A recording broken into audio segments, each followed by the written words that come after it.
एक अन्य विषय पर और चर्चा करना चाहेंगे, जिसका संबंध हमारा मास सिलेक्शन से है, यानी मास रिलैक्सेशन, यानी जो सिलेक्शन पोस्ट हमारी हैं, जो हमारे अभी सिद्धार्थ जी ने एक प्रश्न खड़ा किया था, उसका आधा जवाब इस उसमें है आपका, क्योंकि सिलेक्शन पोस्ट होती है, एक नॉन सिलेक्शन पोस्ट होती है।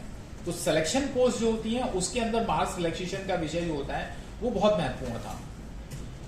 इसकी बात जब हम करना शुरू करते हैं तो मैं इसकी बात आप लोगों से करना शुरू करना चाहूंगा 29/12/2005 के लेटर से। 29/12/2005 के लेटर में ही डीओपीटी के ये लिखा हुआ है कि अगर हमारे पास रिजर्व वैकेंसियां हैं और रिजर्व वैकेंसियों पर जनरल स्टैंडर्ड से कोई डिसेबल एम्प्लॉय नहीं पास हो पा रहे हैं और हमारे पास रिजर्व वैकेंसियां खाली रह जाती हैं, तो हमें मास रिलैक्सेशन देना होगा उनको। जो हमने स्टैंडर्ड फिक्स किया है, यानी मिनिमम क्वालिफाइंग मार्क्स फिक्स किए हैं, उससे उसको कम कर सकते हैं। लेकिन क्योंकि रेलवे के अंदर 2005 में रिजर्वेशन इन प्रमोशन ही लागू नहीं था, और जो ये वाला जो प्रश्न था इसको लागू करने का तो प्रश्न ही नहीं उठता था, इसलिए इस नियम को। लेकिन यही नियम डायरेक्ट रिक्रूटमेंट पे भी लागू होता है, इसलिए रेलवे ने डायरेक्ट रिक्रूटमेंट के अंदर बहुत चालाकी से केवल 2 नंबर की छूट दे दी थी। 2 नंबर की छूट का मतलब है अगर 100 नंबर का पेपर है तो भी 2 नंबर की छूट होगी, यानी 2%। 50 नंबर का पेपर है तो भी 2 नंबर की छूट होगी, यानी 4%। और अगर 200 नंबर का पेपर है तो भी 2 नंबर की छूट होगी, यानी 1%। तो ये बड़ा डिस्क्रिमिनेटरी है। हम लोगों ने इसके लिए भी लेटर लिखा रेलवे बोर्ड को भी कि ये जो 2 नंबर की छूट है या इस तरह का है, इसको सही किया जाए। इसके बाद अगर हम बात करें तो बाद में जो लेटर डीओपीटी ने निकाले उसके अंदर बहुत क्लियरली उन्होंने मेंशन किया कि जो छूट मिलेगी वो हमें एससी एसटी के इक्विवेलेंट होगी। इसमें मैं विशेष रूप से आप लोगों के सामने जो लेटर के पैरे हैं उनको स्पेशली कोट करना चाहूंगा। जो अभी हमारे पास है डीओपीटी का जो 17/5/2022 का जो लेटर है, उसका पैरा 8.1 और 8.2 के अंदर बहुत साफ तौर पे लिखा गया था कि relaxation of standard of suitability दी जाएगी। और अगर हम उसका मतलब समझें, जैसे इसमें मैं आप लोगों को रीड करके भी बता देता हूं, 8.1 और 8.2 जो है हमारा 8.1 में लिखा है, if sufficient number of PWD candidate with benchmark disability are not available on the basis of prescribe standard to fill all the vacancies in case of promotion through limited departmental examination reserve for them, candidate belong to this category may be selected on relaxed standard to fill up the remaining vacancy reserved for them, provided they are not found unfit for such post or posts. However, this provision shall not be used to allow any relaxation in eligibility criteria let down for the issuance of certificate of benchmark disability. 8.2 में वो आगे कहते हैं, the same relaxed standard should be applied for all the PWD candidate with benchmark disability irrespective of whether they are belong to unreserved SC, ST, OBC category. No further relaxation of standard will be considered or admissible in favor of any candidate from any category. मतलब DOPT ने बहुत clearly ये mention किया कि जो vacancy disable लोगों के लिए लिमिटेड एलडीसी, जिसको लिमिटेड डिपार्टमेंट कॉम्पिटिटिव एग्जाम कहते हैं, या कोई और एग्जाम जो प्रमोशन के लिए जरूरी है, उसके अंदर हमारी जो वैकेंसियां हैं उसके अंदर हमारे को रिलैक्सेशन दिया जाए अगर वैकेंसी फुल नहीं होती। यानी अगर मान लीजिए किसी एग्जाम में, जैसे क्लर्क से सीनियर क्लर्क की प्रमोशन के टाइम पर यूआर कैंडिडेट को 60 नंबर की छूट मिलती है, तो डिसेबल एम्प्लॉय 60 नंबर पर अगर पास नहीं हो पा रहा और हमारी वैकेंसी खाली रह जाती है, तो उसको जो एससी और एसटी कैंडिडेट को छूट मिलती है उसके बराबर छूट दी जाएगी।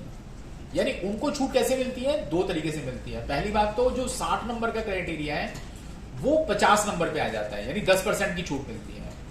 अगर एससी और एसटी कैंडिडेट 50 नंबर पर भी नहीं वो क्वालिफाई करने के लिए मिलता, तो उसका दूसरा और आगे छूट मिलती है उनको कि 20 नंबर से 50 नंबर के बीच में जिनके नंबर आए होते हैं, जिसको हम बेस्ट अमंग फेल्ड कहते हैं, उसमें भी उनको सिलेक्ट किया जाता है। तो सिमिलरली दोनों प्रोविजन हमारे ऊपर लागू होने चाहिए थे, लेकिन कोई भी जोनल रेलवे इसको लागू करने को तैयार नहीं थी। उनका कहना था नहीं ये क्लियर नहीं है, इसके अंदर ये कमी है, इसके अंदर ये कमी है, बहुत सारी चीजें उसके अंदर उन्होंने गिनाई। लेकिन हम लोग बार बार रिप्रेजेंट करते रहे रेलवे बोर्ड को भी, disable employees association of railway के माध्यम से, और डीओपीटी को भी, कि आप ही के इंस्ट्रक्शंस को जॉनरल रेलवेज और रेलवे बोर्ड इंप्लीमेंट नहीं करा पा रहा है। आप लोगों को मैं ये बताना चाहूंगा कि किस कदर रेलवे बोर्ड और जॉनरल रेलवे डिस्क्रिमिनेट करती हैं डिसेबल एम्प्लॉइज को। रेलवे बोर्ड ने हमारा रिप्रेजेंटेशन डीओपीटी को फॉरवर्ड किया। डीओपीटी ने मई 2023 में क्लैरिफिकेशन इशू कर दिया कि पीडब्ल्यूडी कैंडिडेट को एससी और एसटी कैंडिडेट के बराबर मास रिलैक्सेशन मिलेगा। लेकिन रेलवे बोर्ड ने उसका फर्दर क्लैरिफिकेशन जॉनरल लॉ को नहीं निकाला। हम लोगों को इसके लिए लगातार आवाज उठानी पड़ी। अंततः हमें क्या, जो एसोसिएशन के माध्यम से हम लोगों ने chief commissioner for person with disability को एक केस फाइल किया, जिसके अंदर हमने सेक्रेटरी रेलवे बोर्ड को पार्टी बनाया, और वहां से सेक्रेटरी रेलवे बोर्ड को जब पार्टी हमने बनाया तो वहां से एक लेटर सर्कुलेट हुआ, नोटिस इश्यू हुआ रेलवे बोर्ड को। जब नोटिस इश्यू हुआ तो फिर रेलवे बोर्ड ने 133/2023 यानी आरबी 133/2023 को उन्होंने निकाला 4/12/2023 को, जिसमें उन्होंने क्लैरिफाई किया कि डिसेबल एम्प्लॉइज को एससी और एसटी के बराबर मास रिलैक्सेशन दिया जाएगा। उसके बाद देना शुरू किया गया। अभी भी उसमें कुछ सारी चीजें हैं जिसके अंदर उन्होंने, कुछ लोगों का कहना है कि जो पुराने हैं उनके अंदर नहीं मिलेगा, अभी जो हम फर्दर एग्जाम कंडक्ट कराएंगे उनके अंदर नहीं मिलेगा। जैसे वो प्रमोशन है, रिजर्वेशन प्रमोशन बैक डेट से लागू हुआ, जब से मास रिलैक्सेशन भी एससी एसटी को जब से लागू हुआ है तब से हमें भी मिलना चाहिए। हाँ, बिल्कुल वो ऑर्डर है। तो ये हम क्या पुराने को मिलना चाहिए? बिल्कुल पुराने वाले लोग जो हैं जिन्होंने अप्लाई कर सकते हो ऐसे वाला वो इंडिविजुअल में मैं अलग से कर सकता हूं, अगर मेरे पास रिकॉर्ड होगा। जिनके पास रिकॉर्ड अवेलेबल होगा वो उसको कर सकते हैं, क्योंकि हाँ बिल्कुल, क्योंकि रेलवे बोर्ड ने अपने ग्रुप बी के एग्जाम में बहुत क्लियरली मेंशन कराई है कि 30 से 16 से जिनका वो है, अगर वो क्योंकि जब बैकडेट से हमें लाना है सिलेक्शन पोस्टों में, तो उनके अंदर हम लोग इस रूल को भी लागू करेंगे। उसमें है नहीं, ये रूल जो अकाउंट्स में भी लागू होता है सब पे। अकाउंट्स का मैंने बताया स्पेसिफिकली कि अपेंडिक्स 3A के अंदर लेटर में नहीं था। हमने इस लेटर में उसके लिए लेटर लिखा है एसोसिएशन की तरफ से, और उसका अलग से लेटर निकला हुआ है आई थिंक 29 या 27 को, 27 या 29 फरवरी को निकला है, 29 फरवरी को। कोरिकेंडम नंबर 3 है जो रेलवे बोर्ड ने निकाला, और उसमें क्लियरली मेंशन किया कि एससी एसटी के बराबर हम लोगों को नंबर लाने होंगे पास करने के लिए। 2A के लिए, 2A के लिए सेम, तो वो सब पे ट्राई करो तो क्या पता हो जाए।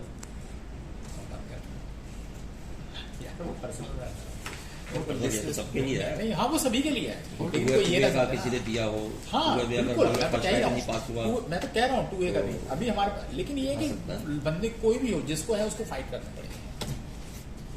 सर एक क्वेश्चन पूछिए, जैसे D2C में प्रमोशन करना है, मैं भी सोच रहा हूँ कि अपनी उसकी ब्लैक लिस्ट ढूंढूं कहीं से, अगर मेरे को मिल जाए तो मान लो देखता हूँ। पुरानी है ना, 2011 की है, और उससे पहले 96 का तो कुछ मिलेगा ही नहीं, वरना मैं 96 से भी पास हो जाऊँ। सही है, तो 2011 से भी हो सकता हूँ। जैसे D2C की प्रमोशन की हम बात करते हैं, अगर एग्जाम में हम पास हो गए और जो 30 to 50 के बीच में जो मतलब रिलैक्सेशन की हम बात करें, C to B में जब हम जा रहे हैं तो वो 50 है ना, और B से A में भी सेम रहता है 50%? नहीं, C to B में मिनिमम क्वालिफाइंग क्राइटेरिया 60% है, ठीक है। और डिसेबल के लिए, हाँ सभी के लिए, पहले आप मान के समझिए सभी के लिए। अब हम थोड़ा सा और आगे चले जाते हैं, जिन चीजों को हम वीडियो में आगे तरह से बनाएंगे। सभी के लिए मिनिमम 60% होता है। अगर मान लीजिए हमारी 6 वैकेंसी बनी, 6 में से 4 यूआर की हैं, 1 एससी की है, 1 एसटी की है और 1 पीडब्ल्यूडी की है, तो 6 लोग अगर मान लीजिए हैं और 6 में से केवल 4 आदमी पास होते हैं, ठीक है, और 4 लोग जो हैं उनके नंबर हैं 70, 68, 67, 66, और उनमें 1 पीडब्ल्यूडी पास होता है, 1 एससी पास होता है और 2 यूआर पास होते हैं, ठीक है। तो तो चारों को हम यूआर के अगेंस्ट प्रमोट करेंगे। एससी की वैकेंसी, एसटी की वैकेंसी और पीडब्ल्यूडी की वैकेंसी वैकेंट मानी जाएगी। जो वो पीडब्ल्यूडी भी प्रमोट हुआ वो जनरल कोटे पे प्रमोट हो जाएगा, हमारी जो वैकेंसी है वो वैकेंट मान ली जाएगी। अब थोड़ा सा इसी को मैं और आगे करता हूं। 4 लोग उसमें प्रमोट हो गए, पीडब्ल्यूडी की फिर भी वैकेंट रह गई। मान लीजिए एक और पीडब्ल्यूडी था जिसने एग्जाम कंप्लीट किया था, उस आदमी के नंबर रह गए 58, 58%। तो 58% वाला जो है वो पीडब्ल्यूडी कोटे की वैकेंसी पे प्रमोट हो जाएगा।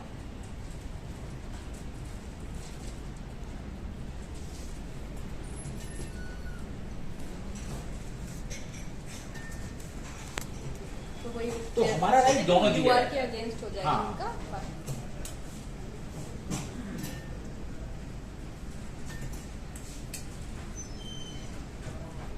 तो डबल बेनिफिट हो गया। हाँ, जैसे अगर ज्यादा नंबर लिया यही है एक तो- बहुत बड़ी वजह है कि जो हमारे बहुत सारे अधिकारी और हमारे बहुत सारे साथी हैं जो इसको प्रॉपरली लागू नहीं करना चाहते हैं, कि उनको लगता है कि भी डिसेबल लोगों के अंदर योग्यता तो है, ऐसा नहीं है कि नहीं, क्यों लेकिन करते हैं ऐसा वो? रूल्स रेगुलेशंस तो सब क्लियर है। मैडम क्लियर होने के बावजूद 89 से लेकर के हमें 2015 तक लागू को लड़ना पड़ा, और 2015 से लेकर के अभी तक हमारे यहाँ रोस्टर नहीं बने। बोले कि क्या